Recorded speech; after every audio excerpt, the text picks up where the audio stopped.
Now, in regards to breeding discus, the first thing is to get yourself a pair. So if you have a huge budget, you could go and buy yourself a breeding pair, but don't expect to get that real cheap, because a large breeding pair of discus is going to set you back quite a lot of money. The next option is to get yourself quite a fair few, at least 6 if not more, and as they grow up you can watch them pair up. Now, it is preferable to try and get the discus from different sources to reduce the chance of them being brother and sister. And then once you do isolate yourself a pair, you normally want to get something like a 200 litre aquarium, generally quite good for something like a 2 foot by 2 foot by 2 foot cube, and then you put a breeding cone. So you can use a terracotta pot, or you can use, that's a universal rock one.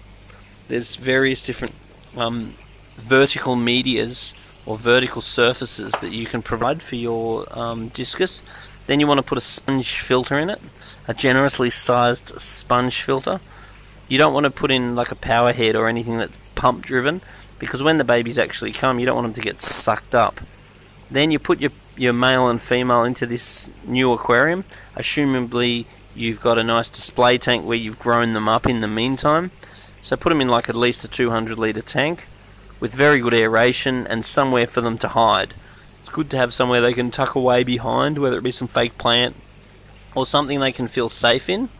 Then next thing you need to do is to give them a month or two just to settle in, and then you need to stimulate them to breed. The way you stimulate them to breed is feed them plenty of live food, because a lot of people do report that live food will stimulate their spawning.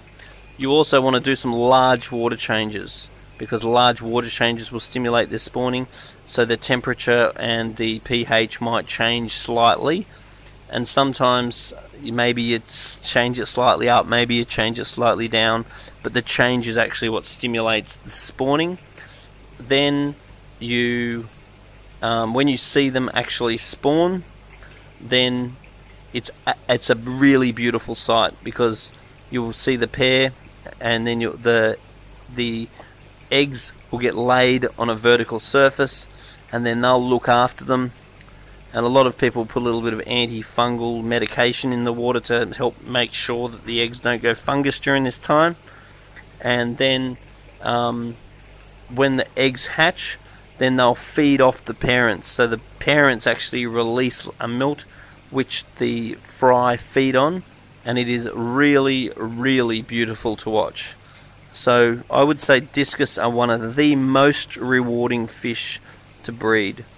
So bearing in mind they are an acid water fish, so you always want to keep the pH on the acid side, keep the KH at least 1 or 2. Don't let your water go acid with a 0 KH, because you'll get in trouble with that. Low levels of salt in the water and a nice high temperature. Normally you want to keep them about 28 degrees. If you want them to spawn, bunk them up to 30 degrees. They are a warm water fish. So anyway, there's some tips, and put a little comment down the bottom if you think I've forgotten something. I'm also anti high protein foods all the time. People that feed them beef heart and all these and bloodworms too often, I'm not a fan of. A little bit every now and then, fine. But if you don't have some high quality, high vitamin foods such as Spectrum, then often they are very weak and they lack vitamins.